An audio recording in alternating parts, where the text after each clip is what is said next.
지혜 있는 자의 삶에 대해서 말씀했고, 오늘도 지혜 있는 자의 삶에 대해서 말씀을 드리길 원합니다. 이제 오늘이 9월 마지막 주일이에요. 우리나라는 참 하나님 앞에 복받은 나라인 것 같아요. 태풍에도 큰 영향 없이 이렇게 잘 보내게 하셨고, 연일 아주 좋은 아름다운 이 가을 계절이 계속되게 하는데, 얼마나 세월은 빨리 가는지요. 오늘이 벌써 9월 마지막 주일이에요. 사람이 가장 두렵고 무서운 것이 뭐냐 하면 나이가 들고 늙는 거예요. 나이가 들고 늙으면 우리에게 병이 오게 되고, 그 병으로 인하여 결국은 우리가 가게 되잖아요. 그래서 우리 모두에게 가장 두려운 것이 뭐냐? 늙고 병드는 거예요. 아무리 좋은 것을 먹고 또 많은 시간을 보내고 운동을 한다 할지라도 이 세월을 가는 것은 막을 수가 없잖아요.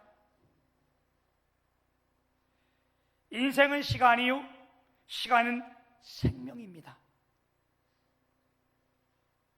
사랑하는 여러분, 오늘 우리가 하루 산다는 이것은 우리에게 시간이 남아있다는 말이 되고, 오늘 우리가 하루를 지나간다는 것은 우리가 이 시간을 무엇과 바꾼다는 말이 되는 겁니다. 시간이 생명이라 그랬고, 이 귀한 생명을 우리가 무엇으로 바꿀 수 있겠습니까? 우리가 시간을 간다는 것은요, 다른 말로 말하면 이 귀중한 생명 같은 시간을 무엇과 바꾼다는 얘기인데, 그래서 지난주에 지혜 있는 삶은 뭐라고 말씀드렸어요? 우리의 목표가 분명히 정해진 것이라고 말씀드렸고, 세월을 아끼는 것이라. 세월을 아끼는 것은 우리가 우선순위를 정하는 것이고, 그 다음에 세 번째는 하나님의 뜻을 분별하는, 다시 말하면 하나님의 말씀에 순종하는 것이 지혜 있는 삶이라고 말씀드렸고, 오늘 두 번째, 우리에게 지혜로운 삶이 뭐냐? 첫째는요, 성령 충만한 삶입니다.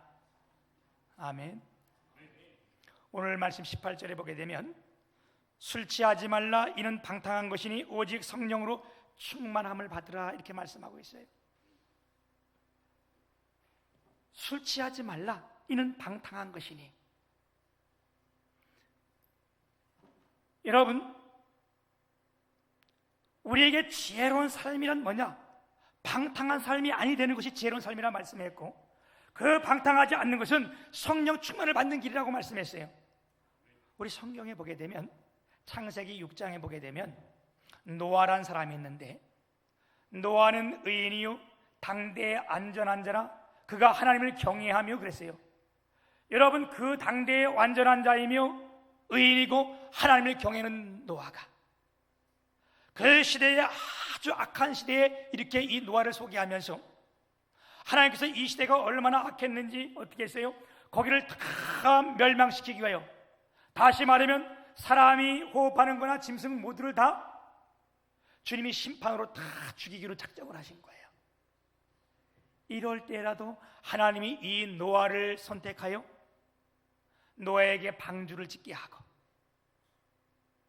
또한 이 노아를 통하여 그 노아 가족들과 하나님께서 구별한 것들을 다 실께서 이 생명들을 구원했던 것이 노아 아니겠어요? 이런 노아가 창세기 9장에 가게 되면 농사를 짓고 포도주를 난 것을 포도주를 마셔고 술이 취했을 때에 하체를 다 드러낸 거예요. 이 말은 다른 말로 말하면 부끄러움을 다 드러낸 거 아니에요? 그것도 자녀들 앞에서. 의인도 술이 취하면 실패하는 거잖아요. 사사기 13장에 보면 삼손의 태어남과 동시에 그 일대기를 쭉 기록하고 있는데, 삼손은 우리가 아는 것처럼 나실인입니다. 나실인은 구별된 사람인데, 나실인의 조건들이 있어요. 그죠? 머리를 깎지 않는 것도 조건이며, 또 하나 독주를 마시지 아니하고. 술 취하지 말라는 거잖아요. 그런 삼손이 이 세상에 태어나서 하나님의 성령이 얼마나 충만했는지요. 하나님의 성령이 임하면요, 그 놀라운 능력의 역사를 발휘할 때에, 삼손이 우리와 똑같은 사람이지만 하나님의 성령이 충만히 임할 때에 사자를 죽이는데 염소 새끼처럼 찢어 죽이던 삼손이었잖아요. 뿐만 아니라 하나님의 성령이 그에게 임했을 때에 나귀 턱과 하나를 가지고 1,000명의 블레셋 군대를 때려 죽였던 것이 이 삼손인데, 이런 삼손이 들릴라의 무릎에 앉아서 혼합한 술에 취했을 때에 그 두 눈이 다 뽑히고 결국은 종이 뒤에서 패가 망신한 일들을 우리가 성경을 통해서 볼 수 있고요. 다니엘서 6장에 보게 되면 벨사살 왕이라는 사람이 있는데, 그가 예루살렘을 멸망시킬 때에 예루살렘의 성전에 있던 모든 기명들, 다시 말하면 성전에 제사 지낼 때 쓰던 모든 물건들을 다 뽑아 뺏어 왔는데, 그들 가운데 벨사살 왕이 1,000명을 초청해서 잔치를 베푸는데 그들에게 금잔과 은잔을 나눠주고 술을 마시게 하고, 그런 가운데 하나님의 역사가 나타났는데 생전 보지도 못하고 듣지도 못했던 일들이 일어난 거예요. 형체는 다 없고 이런 손거등이 나타나서 글씨를 쓰는데, 그게 얼마나 두려웠던지 벨사살 왕이 온몸이 떨리고 다리가 후들후들하고, 그 일로 벨사살 왕은 죽고 말고 나라가 망하게 되었습니다. 왜요? 왜 그랬습니까? 술 취하고 방탕한 삶이 되기 때문에. 우리가 술에 취하게 되면요, 재앙과 근심과 분쟁과 원망이 있게 되는 겁니다. 그래서 잠언 23장 29절에 보게 되면 재앙이 누구에 있느뇨, 근심이 누구에 있느뇨, 분쟁이 누구에 있느뇨, 원망이 누구에 있느뇨, 까닭 없는 상처가 누구에 있느뇨, 붉은 눈이 누구에 있느뇨, 술에 잠긴 자에게 있고 혼합한 술을 구하러 다니는 자에게 있느니라 그랬어요. 우리가 술에 취하게 되면 이것을 혼합한 술이라고 말했어요. 혼합한 술이란 뭔가, 그냥 우리가 마시는 술뿐만 아니라 이 세상에 취한 것, 우리가 뭐 여러 가지 일들 있잖아요. 그걸 혼합한 술이라고 말했는데, 그 혼합한 술을 취하게 되면 근심, 걱정, 분쟁, 원망이 우리 가운데 있게 된다는 거예요. 이 말씀을 기록할 이 당시 우리가 예배소에는, 이 예배소가 번화한 도시였고 방탕과 향락의 도시였습니다. 이 도시가 번창하고 컸지만 그 안에 유흥업소들이 굉장히 많았고, 유흥업소들이 많다 보니까 술에 취해서 길바닥에 누워있는 사람들도 많았고, 사고들이 많이 일어난 거 아니에요, 그죠? 술 취한 사람들이 많으면 많을수록 사고는 많이 일어나게 돼 있잖아요. 우리나라가 교통사고율이 세계 1위라 그래요? 그 왜 그런가? 나라의 땅은 좁은데 차들은 엄청 많으니까 사고가 자주 일어나서 이걸 방지하기 위해서 때로는 우리가 고속도로 타면 고속도로에 LED로 이런 글자들이 나와. 어제 사망사고 몇 명, 교통사고로 죽은 자 몇 명, 오늘 사고 몇 건, 이렇게 해가지고 이렇게 떠는 거 여러분 고속도로 타고 보셨잖아요? 그걸 왜 그래요? 하도 사고가 많이 일어나니까 그걸 방지하기 위해서 이렇게 보고 조심하라는 거예요. 이 당시 이 에베소의 도시가 번창했지만 술 먹는 내기가 있었고 1등한 사람들에게 상을 주는 일들이 일어났어요. 상을 줄 사람들이 따로 있지, 그치? 이렇게 술 먹고 1등한 사람들에게 상을 주니까 뭐 이 나라가 온전하겠어요? 그럴 때 하루에 몇 명씩 술 먹고 죽는 사람도 있었다는 거예요. 그래서 이걸 방지하기 위해서 오늘은 몇 명이 죽었다 이렇게 써놓을 정도로, 이 정도로 타락했던 것이 이 당시 지금 이 에베소 교회예요. 이때 주신 말씀이에요. 너희가 술 취하지 말라, 이런 방탕한 것이니 성령 충만함을 받으라. 우리가 혼합한 술에 취하게 되고 이렇게 되면 방탕한 생활을 하는데, 이 생에서 벗어나는 길은 하나가 있는데 그게 뭐냐? 성령 충만하는 거랍니다. 그래서 우리가 지혜로운 삶은 성령 충만한 삶을 살아야 돼요. 아멘.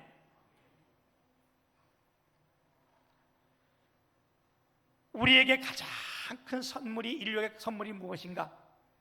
그것은 예수님이세요. 하나님이 우리를 사랑하사 우리 가운데 예수님을 선물로 보내신 거예요. 하나님이 세상을 이처럼 사랑하사 독생자를 주셨으니 이는 저를 믿는 자마다 멸망치 않고 영생을 얻게 하려 하심이라. 이분이 이 땅에 오신 것이 우리에게 가장 큰 선물이고, 이분이 우리의 죄를 다 담당하시고 십자가에 죽으시고 장사 지난 바 되었다가 부활해서 40일 동안을 우리에게 함께 이렇게 거닐고 거기에 복음을 증거하시다가 이분이 승천할 때에 뭐라고 말씀했는가 하면 이렇게 말씀했어요. 내가 가야만 너희들에게 유익이라. 왜? 내가 가야 보혜사 성령을 너에게 보내주시겠다. 우리 주님이 우리에게 가장 큰 선물은요, 성령입니다. 그분이 승천하셔서 성령이 이 땅에 오시고, 그래서 우리는 이 시대를 지금 성령 시대라고 말하는 거예요. 성령이 행하시는 일들을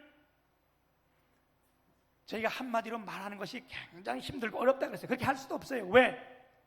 성령님이 하시는 일이 너무 강대하고 크고 많기 때문에 그렇습니다. 오늘 이렇게 광대한 성령의 역사를 하나님께서 우리에게 너희가 성령 충만함을 받으라 이렇게 말하는데, 제가 뭐 작은 것 하나 말씀드리면, 성령은 우리의 어머니와 같은 역할을 하시는 거예요. 우리의 부모들은 어떻게 했어요? 우리를 낳아주셨습니다. 성령은 우리 믿음으로 낳게 하시는 겁니다. 그냥 낳아서 방치한 것이 아니라 우리의 어머니든 우리가 낳고 잘 양육하도록 인도해 주셨고 양육해 주셨으며, 또한 그냥 어떻게 했어요? 우리가 다른 길을 갈 때에 그분이 우리를 돌아오게 하셨고, 다시 말하면 인도해 주셨고, 우리의 가장 중요한 것이 무엇인지를 깨닫게 해주셨는데, 이게 성령의 역할이라는 거예요. 그래서 우리가 성령 충만하면 이 삶이 지혜로운 삶이 되는 줄 믿습니다. 오늘 우리 모두에게 성령이 충만하기를 축원드립니다. 두 번째, 성령 충만한 삶은 예수님의 사랑을 실천하는 삶이 되는 겁니다. 오늘 예배에서 5장 1절에 보게 되면, 그러므로 사랑받는 자녀같이 그랬어요. 우리가 사랑받는 자녀잖아요. 2절에도 보게 되면 그리스도께서 너희를 사랑하신 것 같이 너희도 사랑 가운데 행하라. 하나님께서 우리를 사랑한 건 맞잖아요. 사랑하는 여러분,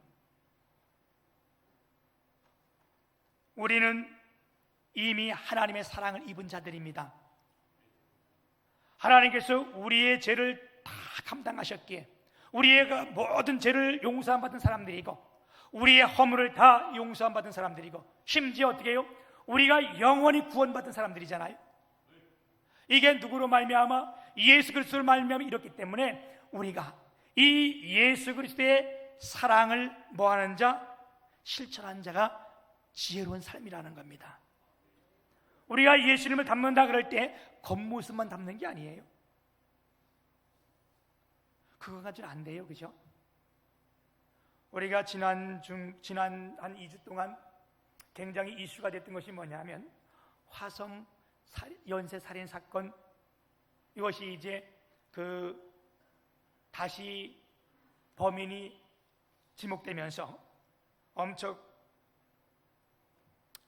뉴스를 나왔는데, 1986년 9월 달부터 1991년 이 시간까지, 이때까지 이 화성 지역에서 10건의 연쇄 살인 사건이 일어나는데, 여러분 그때 이 지역이 다 공포였잖아요. 이 무려 한 7년 동안 범인이 잡힌 사람도 있고 안 잡힌 사람도 있고, 그럴 때에 5차, 7차, 9차에 미제 사건이 일어나는데, 그때의 그 살인자로 지목된 사람이 이춘재라는 사람인데, 이가 경찰에 붙잡혀 왔다가 그가 집행유예로 풀려났어요. 그런데 얼마 시간 지난 다음에 그 이춘재라는 사람이 자기 처제를 불러들여서 성폭행을 하고 아주 처참하게 살인을 하고 그걸 스타킹을 묶어가지고 내다 버린 적이 있어요. 이 일로 인하여 이춘재가 감옥에 들어간 지 이제 32년이 지난 거예요. 그런데 그 당시에 미제 사건으로 남았던 5차, 7차, 9차 이 사건이 그 이춘재라는 사람 DNA가 동일한 것이 얼마 전에 밝혀졌기 때문에 이 사람이 범인으로 지목된 거예요. 근데 우리가 잊혀진 사건이지만 그 9차 사건은요, 어떤 사건이냐면 13살 먹은 어린아이가 성폭행을 당하고 비참하게 살인한 사건이 그 사건이에요.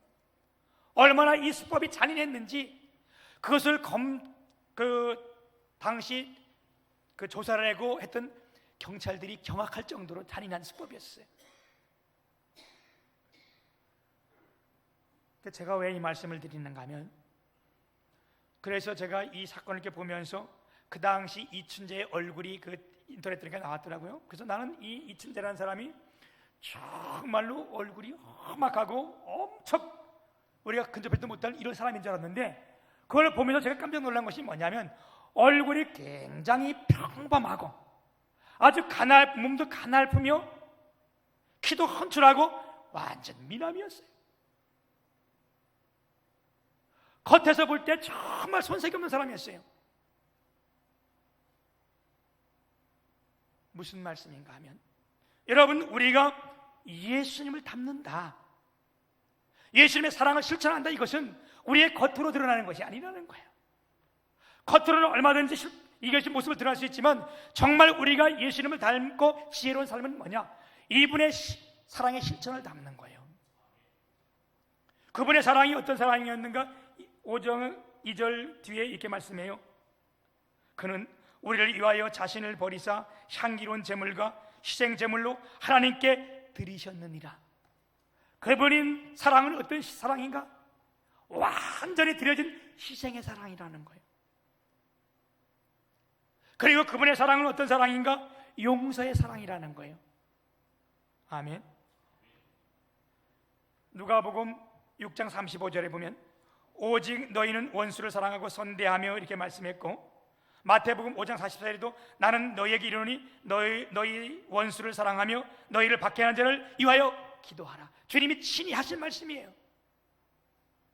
그렇다면 우리가 이분의 사랑을 실천하는 것이 지혜로운 삶인데, 그분의 사랑을 실천하려면 그분의 사랑과 그분의 용서를 우리가 어떻게 해요? 실천해야 된다는 거예요. 그것이 우리에게 무슨 삶? 지혜로운 삶이라는 거예요. 우리가 이 희생과 사랑을 실천하는 저와 여러분 되시기를 주님의 이름으로 축복합니다. 세 번째 지혜로운 삶은 어떤 사람인가 하면 하나님께 감사하는 삶, 찬양하며 감사하는 삶이라고 성경은 오늘 말씀하고 있습니다. 오늘 에베소서 19장 20절에 보게 되면 시와 찬송과 신령한 노래들로 서로 화답하며 너희의 마음으로 주께 노래하며 찬송하며 범사의 우리 주 예수 그리스도의 이름으로 항상 아버지 하나님께 감사하며 그랬어요. 시와 찬송과 신령한 노래들로. 이 신령한 노래라는 말은 다른 이 성경이 바뀌기 전에는 새 노래로 그랬어요. 여러분, 우리가 지혜로운 삶이란 뭐냐? 늘 주님을 새 노래로 찬양하는 사람들, 다시 말하면 신령한 노래로 찬양하며 감사하는 사람들이라는 거예요. 여러분, 뭐 신령한 노래, 새 노래가 따로 있습니까? 그런 건 아니잖아요, 그렇죠? 우리가 성령 충만하면 우리 마음에 기쁨이 있고, 우리 마음에 기쁨이 있고 즐거움이 있으면 우리도 모르게 들려지는 것이 뭐예요? 노래잖아요. 내가 마음이 기쁘면 나도 모르게 절로 노래가 나오잖아요. 그런데 우리가 하나님이 나와 함께 한다는 사실, 주의 성령이 나와 함께했다는 사실이 감사하여 드려지는 노래는, 이건 다 신령한 노래예요. 아멘. 이 노래는 새로운 노래가 되는 줄 믿습니다. 음이 틀리고요, 박자가 틀리고 뭐가 맞지 않아도 우리 주님 앞에 드려지는 이것은 새 노래가 되며 신령한 노래가 되는 줄 믿습니다. 제가 이 찬송가 중에 찬송가 135장에 그 가사가 정말 이렇게 은혜하고, 아주 긴 가사인데, 제가 이 찬송을 부를 때마다 참 가슴이 때로는 메어지고, 때로는 나의 이 말 같고, 그래서 찬송을 부를 때마다 많이 이렇게 그 눈물 흘렸던 그런 찬송이 있는데, 이 가운데 제가 이 3절에 굉장히 많이 이렇게 그 하나님 앞에 그 드렸던 이것이 있는데, 제가 아마 여러분 이것을 할 때 음도 안 맞고 내가 맞을 리가 없어요. 틀리지만 여러분, 제가 한번 3절 한 절만 끝까지 한번 불러볼게요. 허물 많은 베드로를 용서하시고 의심 많은 도마에게 확신 주시고 사랑하는 그의 제자 가슴에 안고 부드러운 사랑으로 품어 주셨네. 어저께나 오늘이나 영원 무궁히 한결같은 주 예수께 찬양합니다. 세상 지나고 변할지라도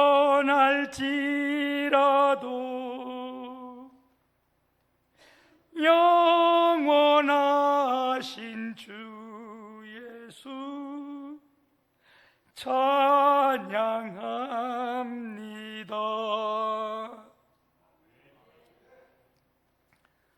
허물 많은 베드로를 용서하시고 의심 많은 도마에게 확신 주시고 사랑하는 그의 제자 가슴에 안고 부드러운 사랑으로 품어주셨네. 그것이 한두 번이 아니고 어저께나 오늘이라 영원 무궁히 그렇게 하셔서 한결같은 주 예수께 찬양합니다. 우리가 주님의 은혜를 감사하며 또한 주 앞에 드려지는 이 모든 것은 이게 신령한 노래요 새 노래인 줄 믿습니다. 지혜로운 삶은 뭐냐? 성령이 내게 충만하여 하나님이 나와 함께 하심을 깨달아서 우리가 주 앞에 드려지는 것들, 이 모든 것들이 신령한 노래인 줄 믿습니다. 이사야 40장 28절 31절에 보면 너는 알지 못하였느냐 듣지 못하였느냐 영원하신 하나님 여호와 땅끝까지 창조하신 이는 피곤하지 않으시며 곤비하지 않으시며 명철이 한이 없으시며 피곤한 자에게는 능력을 주시며 무능한 자에게는 힘을 더하시나니 소년이라도 피곤하며 곤비하며 장정이라도 넘어지며 쓰러지되 오직 여호와를 앙망하는 자는 새 힘을 얻으리니 독수리 날개치며 올라간 같을 것이요 다른 박질하여도 곤비치 아니하겠고 걸어가도 피곤치 아니하리로다. 사랑하는 여러분, 우리 주님은 우리에게 피곤함도 아시고 우리의 곤비함도 아실 줄 믿습니다. 오늘도 우리가 주님을 앙모하는 가운데 우리 주님께서 우리에게 새 힘을 주실 줄 믿습니다. 성령이 우리 가운데 임하면요, 어떠한 가운데서 우리가 기뻐할 수 있고, 성령 안에서는 실패함이 없습니다. 우리 새 노래로 주님을 찬송합시다. 그리고 항상 우리 하나님 아버지 앞에 감사하며 우리의 마음으로, 우리의 몸으로, 우리의 물질로 진심으로 감사하되, 오늘 말씀처럼 항상 주께 감사하며, 이것이 신령한 삶이요 또 지혜로운 삶이 되는 줄 믿습니다. 오늘 예배하는 우리 모두에게 하나님이 지혜로운 삶이 되게 하실 줄 믿고, 또한 이 일을 하는 모두에게 하나님이 크신 은혜와 축복이 함께 하기를 주님의 이름으로 축복합니다.